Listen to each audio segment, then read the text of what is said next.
Halo Sineklip, balik lagi sama gue Rashid Hari. Yang kali ini dalam rangka menyambut sebuah cinematic event ya. Cinematic event yang bakal berlangsung minggu ini, yaitu perilisan Oppenheimer. Atau lebih tepatnya Barbenheimer ya, Barbie dan Oppenheimer. Buat nyambut cinematic event itu, khususnya perilisan Oppenheimer, kali ini gue bakal menyusun ranking untuk film-film sutradaranya, yaitu siapa lagi kalau bukan Christopher Nolan. Tanpa ngitung Oppenheimer tuh total dia udah pernah bikin 11 film ya, Oppenheimer film ke-12-nya.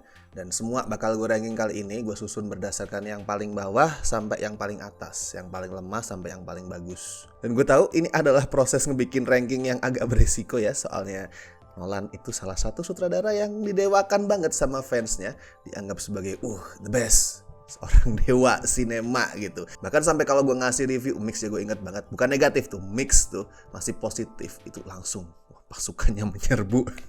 Tapi ya di satu sisi gue paham itu sih, karena emang dia sendiri buat gue itu adalah salah satu sutradara yang di awal kesukaan gue sama film itu ngenalin ke sisi film yang lebih beda gitu, yang bikin gue mikir, oh ternyata film tuh bisa ya dibikin kayak gini, ternyata model-model penceritaan kayak gini tuh ada dan bisa dilakuin.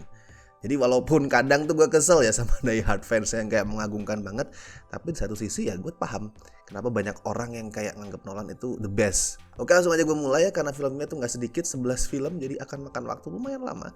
Tapi sebelumnya gue ingetin sekali lagi nih, setiap gue bikin list gue akan selalu ngingetin kalau list ini sifatnya subjektif. Jadi pasti banget nih list gue dan list lu semua tuh beda-beda. Entah beda yang ekstrim atau cuman beda dikit, misal 2 film itu rankingnya tinggal ditukar gitu, tapi pasti beda, kemungkinan besar beda. Di sini gue bukan berusaha untuk mewakili selera lu semua, tapi di sini gue ngebagiin list ranking versi gue sendiri. Dan gue cukup yakin ini ada beberapa pilihan kontroversial di list ini. Oke, kalau gitu langsung aja kita mulai dari yang pertama alias nomor 11. Dan di nomor paling buncit gue akan langsung kasih pilihan kontroversial pertama, karena gue nempatin Dunkirk di sini. Pasti banyak yang naruh Dunkirk tuh di posisi-posisi atas lah kalau bikin ranking film Nolan favorit gitu. Mungkin top 3 atau top 4 atau bahkan ada di nomor 1 ya. Gue sempet beberapa kali nemu juga kok list-list di internet itu yang naruh Dunkirk nomor 1. Dan di sini gue naruh di posisi paling belakang. Dan juga ini film sebenarnya sering disebut sebagai salah satu film perang terbaik sepanjang masa. Jadi kayak critically acclaimed banget, universally loved. Dan sebenarnya gue mengakui kalau untuk urusan achievement di teknis itu luar biasa film ini. Sesuatu yang cuma bisa dilakuin sama Nolan. Tapi ya karena itu juga Dunkirk adalah film Nolan yang paling gue gak cocok. Gue gak bilang jelek ya. Ini gue ngakuin bahwa ini film tuh solid secara teknis, bagus banget. Tapi not my cup of tea. Karena di sini gimana ya, gue ngeliat Nolan itu kayak bocah yang lagi mamerin mainan-mainan dia yang banyak banget, yang mahal banget dengan cara yang rada sengak gitu. Semua di film ini adalah soal teknis. It's all about technical. Soal teknik pengambilan gambar yang ngejelimet, soal practical effect yang mewah, soal alur non-linear, itu semuanya dipamerin. Tapi filmnya anyep. Padahal cerita nyata soal Dunkirk itu sebenarnya emosional banget. Itu yang bikin gue kurang cocok sama filmnya. Selama ini Nolan tuh sering dikritik ya. Dikritik kalau dia itu gak bisa munculin emosi. Filmnya tuh gak punya rasa gitu. Tuh dia sering mendapatkan kritikan itu. Tapi Nolan tuh selalu berusaha ngebenerin. Selalu dia berusaha membuktikan kalau gue bisa kok sebenarnya bikin film yang emosional. Selama ini dia selalu lakuin itu. Tapi di Dunkirk dia tuh udah kayak bodo amat lah. Oke, lu bilang gue gak bisa nih ya nampilin film yang emosional, yang punya rasa. Oke, sekalian aja gue mute semua emosinya gitu. Jadilah Dunkirk. Di nomor 10 ada salah satu film paling awal di karirnya Nolan, yaitu Insomnia. Ini juga film yang sama sekali gak jelek, bahkan bisa dibilang bagus banget ya. Ini gue enjoy banget nonton film ini. Sebuah thriller yang solid banget. Tapi alasan gue naruh Insomnia di posisi 10 alias 2 terbawah, itu ya karena dibanding film Nolan yang lain, ini adalah karya dia yang paling konvensional, yang paling normal dalam tanda kutip ya. Itu sama sekali bukan kesalahan, cuma itu bikin Insomnia buat gue itu gak se-stands out film-film dia yang terbaik gitu. Dan di sini Nolan bertingkah normal itu bukannya tanpa tujuan ya. Gue ngeliat Nolan di sini tuh kayak seseorang yang coba belajar gimana sih dasar-dasar storytelling yang oke. Karena setelah 2 film pertamanya yang pakai alur non-linear dan eksperimental ya, di Following sama Memento, di sini Nolan tuh kayak back to basic. Kayak seolah dia tuh sadar, oke, di awal karir gue udah bikin film yang aneh-aneh nih. Oke, gue coba bikin film yang lebih basic untuk nguji nih pemahaman gue soal storytelling yang lebih mendasar. Dan hasilnya bagus. Juga berguna banget. Soalnya kelihatan tuh di trilogi The Dark Knight yang alurnya tuh lebih linear. Kalau nggak ada Insomnia, mungkin Nolan nggak akan bisa bikin trilogi The Dark Knight sebagus itu. Di nomor 9 ada film Nolan yang paling baru sebelum Oppenheimer ya, yaitu Tenet. Ini film yang lumayan memecah penontonnya ya. Gue paham sih alasan mereka yang nggak suka tuh kenapa, alasan mereka yang suka banget tuh kenapa, gue paham dan gue menghargai semua opini itu. Karena gini, bahkan buat ukuran film Nolan ya, yang kita tahu film-film dia tuh rumit, kompleks, Tenet ini termasuk yang paling bikin pusing loh. Soalnya di sini Nolan tuh kayak menantang dirinya sendiri dan juga menantang kita sebagai penonton ya. Menantang dalam artian gini, serumit apapun film Nolan sebelumnya, dia tuh selalu berusaha berbaik hati, ngasih penjelasan, ngasih eksposisi. Ini sebenarnya dunianya itu kayak gimana, cara kerjanya gimana dan lain-lain tuh dia kasih eksposisi semuanya. Di Tenet enggak, ya ada penjelasan tapi itu minim banget. Penonton itu kayak disuruh untuk nyusun teka-tekinya sendiri. Kayak kita tuh ayam yang diumbar itu di pelataran, suruh nyari makan sendiri tuh. Nggak dikasih mangkok, nggak dikasih makanan, tapi diumbar. Soalnya lu cari makan sendiri. Buat yang suka mikir itu bakal bikin tertantang, tapi buat yang nggak suka mikir itu bakal bikin frustrasi sih Tenet. Tapi harus diakuin, konsepnya luar biasa kreatif dan itu dimanfaatin banget buat bikin action yang unik, yang cuma bisa dipikirin sama Nolan. Lanjut ke nomor 8 ada The Prestige. Ini film tentang dunia sulap yang prinsipnya itu juga sulap banget. Dalam artian gini, kita sebagai penonton itu diposisiin kayak pengunjung di sebuah acara sulap yang dibikin kagum sama trik-trik yang Nolan tampilin di atas panggung sebagai pesulap. Dan sama juga kayak prinsip sulap, kita penonton tuh udah terlanjur mikir ini triknya pasti ribet banget, complicated banget. Ternyata kebenarannya itu sangat-sangat simple, sederhana banget. Ada di depan mata kita. Cuman kita nggak sadar. Soalnya pesulap yang bagus itu kan jago buat mengalihkan perhatian penonton, mendistraksi penonton. Nah, Nolan ngelakuin hal yang sama di sini. Jadi The Prestige ini film yang bener-bener mewakili prinsip sulap kayak tadi gue bilang. Ada dua alasan gue nggak naruh The Prestige lebih tinggi. Yang pertama karena film yang lain tuh lebih bagus, standarnya Nolan terlanjur tinggi ya. Sama yang kedua, twist besar di endingnya itu kayak lompat terlalu jauh ke ranah science fiction. Nomor 7, nah ini ada filmnya Nolan yang paling underrated yaitu Following. Film debutnya dia, film pertama seorang Christopher Nolan. Film yang dia direct sendiri, film yang dia tulis sendiri, film yang dia edit sendiri, film yang dia tuh jadi sinematografernya sendiri. Bener-bener film mandiri lah ini. Dan kalau tonton sekarang, ini kerasa beda banget sama film Nolan yang lo kenal. Hitam putih pertama visualnya, itu jelas. Memento hitam putih ada ya, tapi kan gak keseluruhan. Ini full hitam putih. Kelihatan murah juga, sedangkan Nolan sekarang kan serba mewah.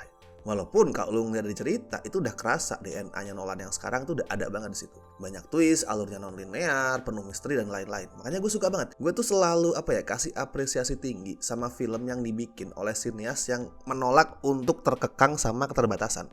Lu cuman punya resource sedikit bukan berarti ya yaudahlah pasti jelek film gue, enggak, tapi diakalin gimana dengan biaya yang murah nih, dengan resource yang terbatas lu tetap bisa bikin film yang bagus dan lu tetap akan bisa bikin cerita yang kuat, yang unik. Karena bikin cerita bagus tuh nggak perlu duit, tuh cuman perlu kreativitas sama otak sama riset ya of course. Dan Following punya semua itu, makanya gue suka banget. Emang kelihatan kasar, kelihatan awkward dibanding Nolan yang sekarang, tapi ini film Nolan yang paling kerasa semangat seorang sineas gitu, seorang sinefil yang kemudian jadi sineas. Itu kerasa banget. Di nomor 6 ada Interstellar.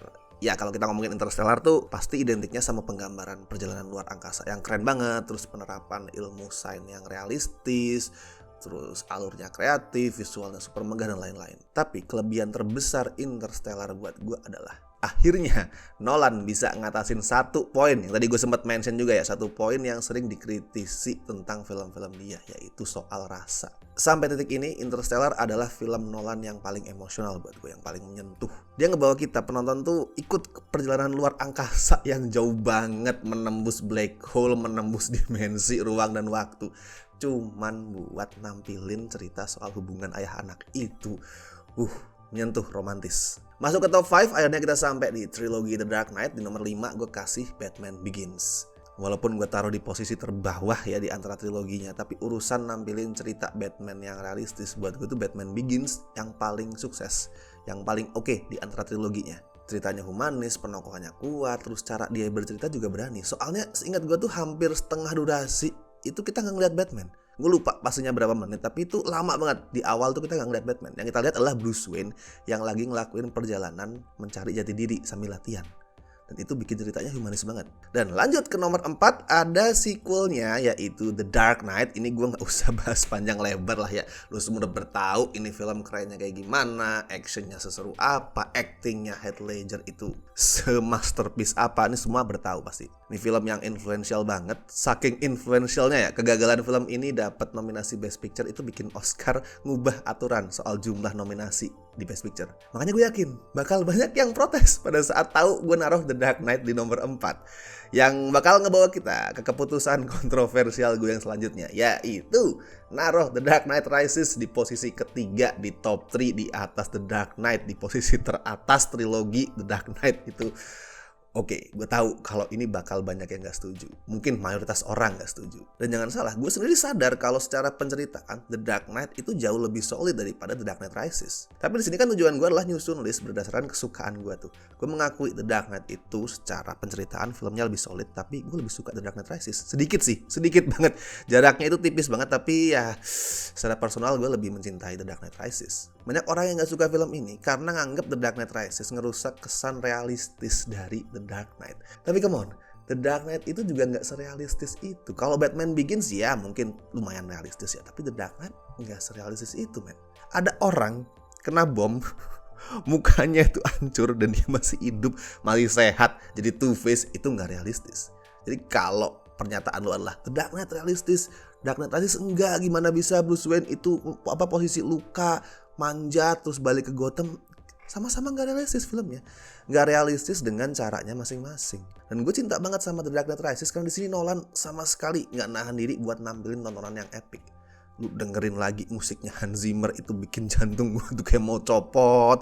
Terus ngelihat Batman yang keren banget itu bisa dibikin gak berdaya sama Bane tuh gue intens banget nontonnya. Ini film yang epic. Lanjut ke nomor 2. Ada perkenalan gue sama seorang Christopher Nolan yaitu Memento. Dan kayaknya banyak pecinta film yang berasal dari generasi gue juga ngalamin hal yang serupa ya. Kita suka film tuh sebelum Nolan ngeluarin Inception, sebelum dia ngeluarin Interstellar, even mungkin sebelum dia ngeluarin trilogi The Dark Knight. Jadi kebanyakan pecinta film generasi gue itu kenalan sama Nolan ya lewat Memento. Lewat film yang sering ngisi daftar film terbaik sepanjang masa pada waktu itu. Dan ini adalah perkenalan yang bikin gue tuh jatuh cinta pada pandangan pertama gitu.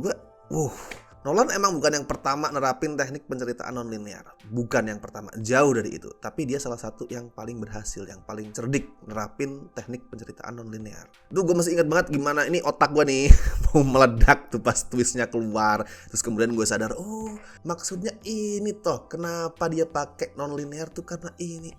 Tuh mind blowing. Dan nomor 1 alias film Nolan terbaik versi gue sejauh ini, udah bisa lo tebak ya, jelas, yaitu Inception. Dan ini bukan cuma film Nolan favorit gue, ini adalah salah satu film favorit gue sepanjang masa. Dan ngomongin Inception ya, ingatan gue tuh langsung balik ke tahun 2010. Itu pada saat aplikasi MTix atau pembelian tiket bioskop online tuh belum semerakyat sekarang, belum senormal sekarang. Terus kemudian orang-orang dengar, ada Inception, DiCaprio yang ngedirect adalah sutradara The Dark Knight tuh. Langsung animonya rame. Gue ingat gimana gue tuh antri panjang banget di Empire waktu itu buat beli tiket. Capek itu. Tapi capeknya bener-bener kebayar tuntas setelah nonton filmnya. Inception ini adalah puncak semua kekhasannya Nolan. Signature dia itu dia tampilin semua di sini dan dalam level yang paling tinggi. Konsepnya kreatif, actionnya bombastis, unik, terus ensemble castnya itu banyak banget dan semua main bagus, misterinya menarik, twistnya nggak ketebak dan mind blowing dan nggak curang ya, twistnya tuh nggak curang, semua ada dan semua ada di level tertingginya. Gue nggak tahu nanti Oppenheimer bakal kayak gimana kualitas, dan gue nggak tahu nanti suatu saat kedepannya Nolan tuh bakal bikin film apa aja, sebagus apa. Tapi buat gue personal, kayaknya ya, gue nggak bisa menjamin, tapi kayaknya bakal susah buat menggeser Inception dari posisi puncak versi gue. Oke, itu tadi adalah ranking semua film Christopher Nolan versi gue. 11 film dari yang gue anggap paling lemah sampai yang paling bagus. Sekali lagi, gue tahu lo pasti punya versi lo sendiri, versi yang berbeda. Dan kalau misalkan lo gak setuju sama versi gue, gak usah marah-marah guys. Langsung aja